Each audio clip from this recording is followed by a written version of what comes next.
창세기 6장 1절로 8절까지 보겠습니다.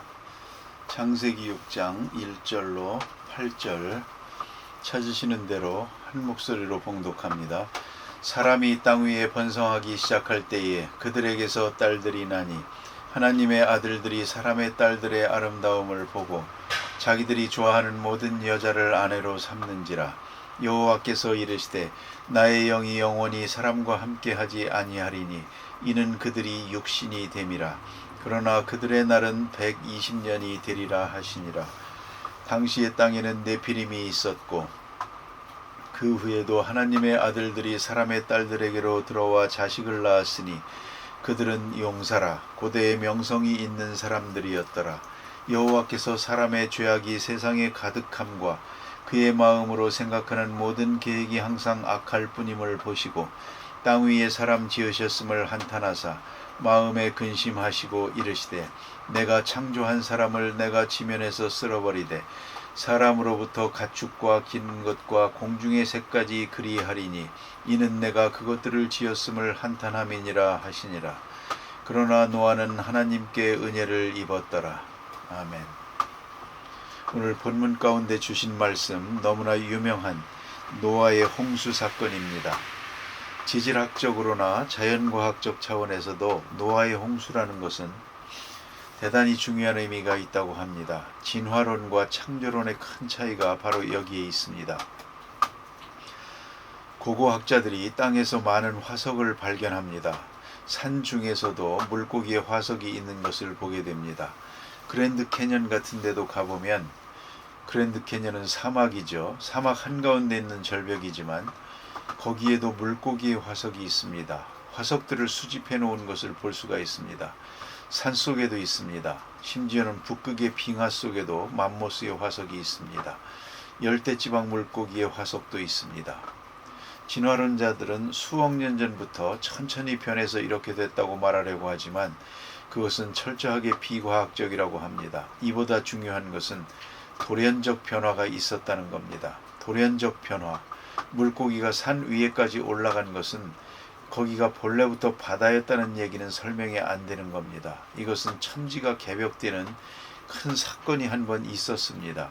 이래야만 과학적으로 설명이 되고 확실하게 설명이 된다는 것입니다. 그러니까 온통 지구 표면이 한 번 뒤집힌 겁니다. 이래서 이런 물고기들이 산 위에까지 올라가고 그래서 화석이 된 것입니다. 이 천지에 큰 변화가 왔습니다. 그것이 바로 노아 홍수입니다. 이것을 설명하는데 또 하나의 중요한 사건이 바로 오존층입니다. 하늘 위의 물과 하늘 아래의 물이라는 말이 나옵니다. 이 하늘 위의 물, 구름이라는 것은 하나의 물입니다. 생각해 보세요. 비가 올 때 보면 얼마나 많은 물이 쏟아집니까? 이 물이 공중에 떠다니고 있습니다. 그러다가 쏟아지는 겁니다. 그 위에 또 물이 있습니다. 그것이 바로 오존층입니다. 이 오존층이 지구가 마치 이불을 덮고 있는 것처럼 그렇게 덮고 있습니다. 그걸 알아야 합니다. 우리 예배당의 지붕에는 맨 위에 동판이 있고 동판 밑에는 두께 8cm가 되는 성면이 있습니다. 이 성면은 한쪽에서 불이 나도 한쪽에는 그냥 찹니다.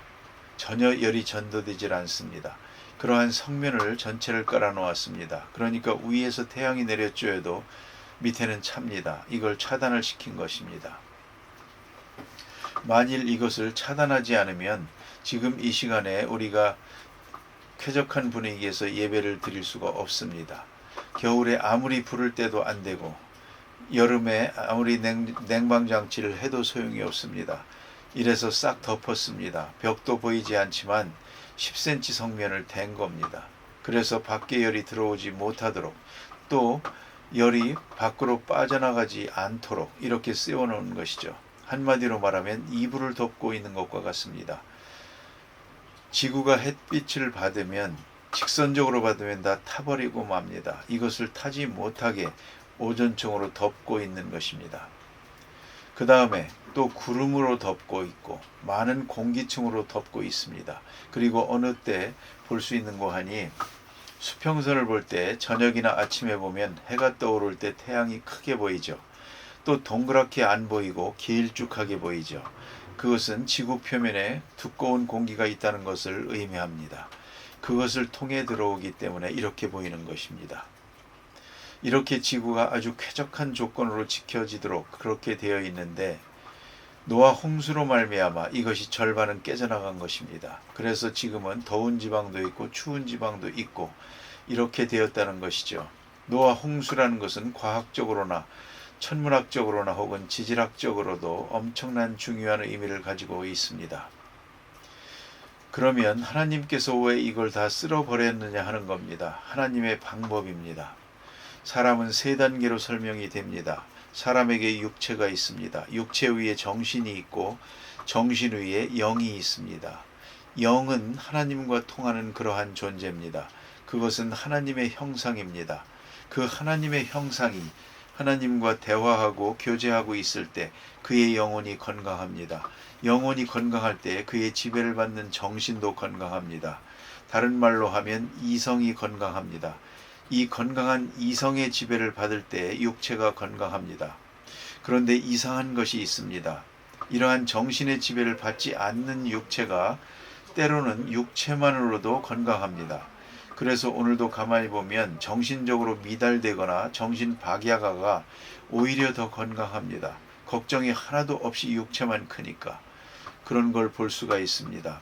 그런데 오늘 성경 말씀에 보면 사람이 육체가 되니라 그랬습니다. 사람은 하나님의 형상입니다.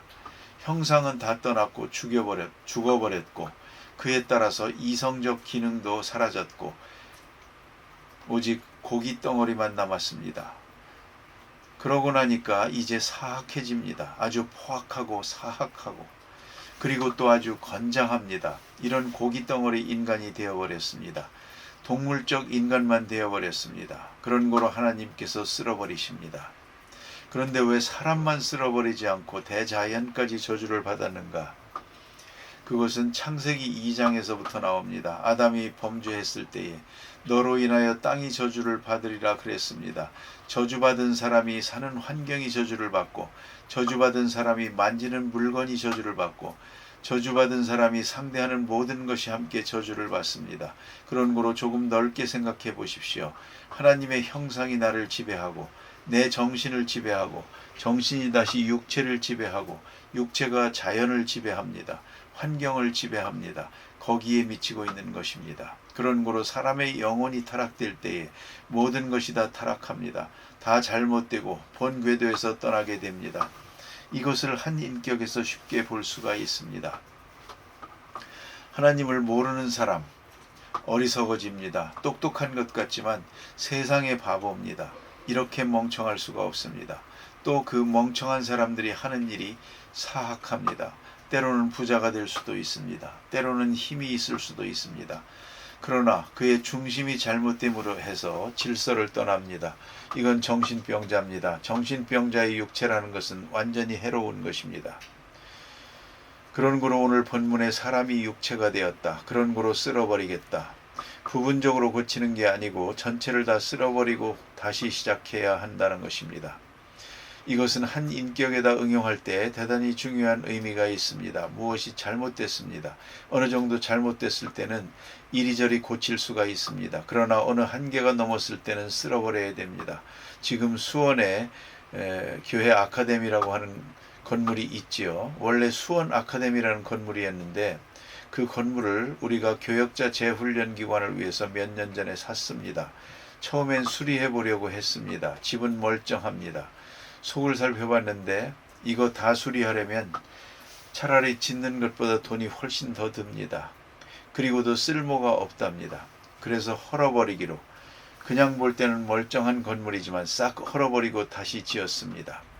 한번 생각해 보십시오. 낡은 집 수리하는 것 세월 없습니다.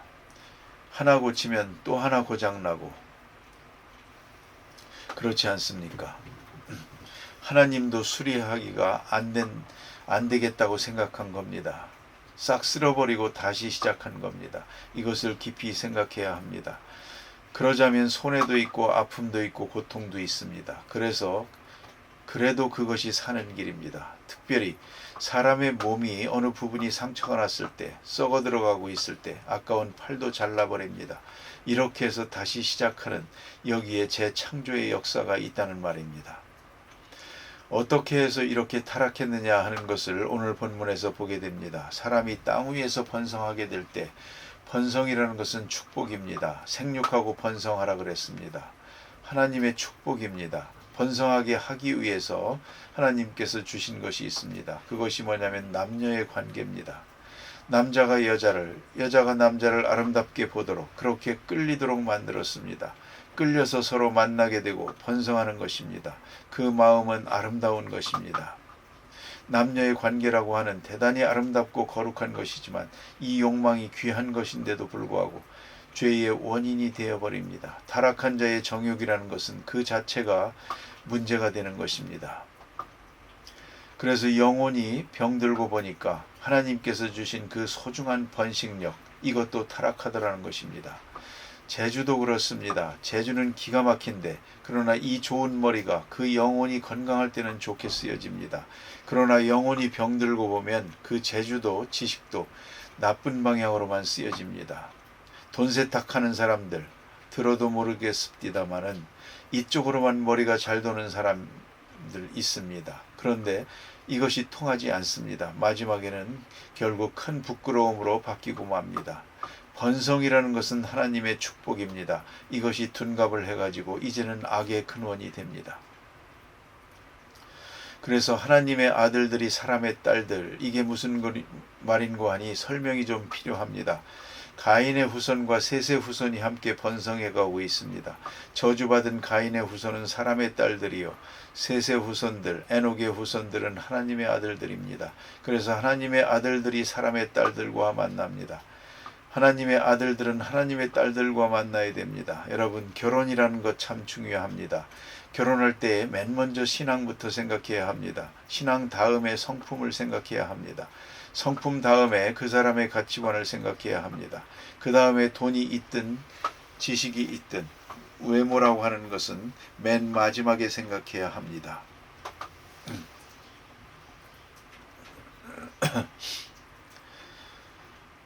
생각해 보세요. 옛날부터 힘센 아들보다 말 잘하는 아들 두라고 했습니다. 참 중요한 것입니다.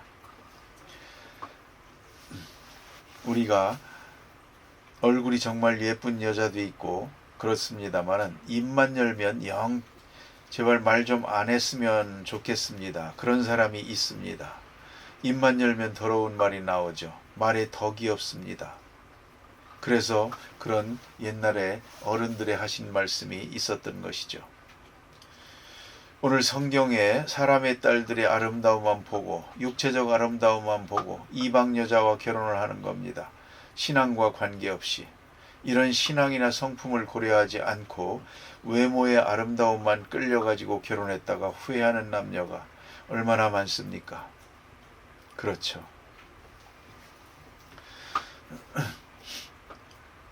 이건 근본적으로 잘못된 것입니다. 그래서 사람의 아들들이 사람의 딸들과 하는 말은 셋의 자손들이 가인의 자손, 하나님을 모르는 가인의 후손들과 결혼했다, 그런 말입니다.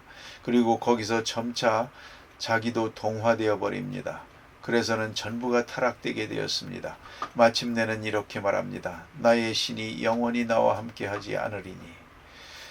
영을 말하는 것입니다. 하나님의 영이 인간의 영과의 교제를 떠나게 됐습니다. 성령이 아주 떠나버리고 그리고 심판하겠다는 것입니다. 다시 말하면 산 사람을 죽인 것이 아니고 영적으로는 죽었습니다. 이미 다 죽었습니다. 그저 육체만 남았습니다. 정욕만 남았습니다. 그런 거로 하나님께서 싹 쓸어버리는 것입니다. 영적으로 죽어버린 자를 쓸어버리는 것이지 결코 산 사람을 죽이는 것이 아닙니다. 그걸 잊지 말아야 합니다. 하나님의 형상 차원에서 볼 때는 이미 다 죽은 사람입니다. 이것을 쓸어버리는 것입니다. 이것이 노아 홍수였습니다. 오늘 본문에 보면 120년이라는 유해기간을 둡니다. 여기에 복음이 있습니다. 이 동안에 회개하는 것입니다. 그러면 달라집니다. 굉장히 긴 시간입니다.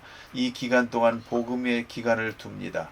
중간 기간을 둡니다. 이 유예기간이라는 것이 참 중요한 것입니다. 하나님께서 우리가 범죄했다고 해서 당장 벼락을 치지 않습니다. 유예기간을 둡니다. 그동안에 돌아오고 그동안에 회개하고 그동안에 깨닫고 변화가 일어나기를 기다리고 계신 것입니다. 이 120년이라는 기간이 복음의 기간이요 구원받을 수 있는 은총의 기간이라는 것을 기억해야 합니다. 다시 설명합니다. 이렇게 해야 될 이유를 5절에 보면 사람의 죄악이 관영함과 꽉 찼다는 말이죠. 그 마음의 생각의 모든 계획이 마음과 생각, 영혼이 하나님께로부터 떠나고 보니까 마음과 생각도 악해지는데 보니까 항상 악할 뿐임을 보시고 어느 때에도 선한 게 없습니다. 근본적으로 악합니다. 후회하는 일도 없습니다. 선한 일을 생각하지도 못합니다. 하나님의 형상이 떠났기 때문에 항상 악합니다. 계획하는 것과 생각하는 것과 행동하는 것이 말입니다. 그런 걸 하나님께서 한탄하십니다. 특별히 오늘 주신 말씀, 나의 창조한 사람을 내가 지면에서 쓸어버리리라. 참으로 슬픈 말씀입니다. 이렇게 말씀하시고 근심하며 이제 노아 홍수로 심판하시는데 그러나 노아는 은혜를 입었더라. 이런 귀한 말씀이 이어지게 됩니다. 기도하십시다.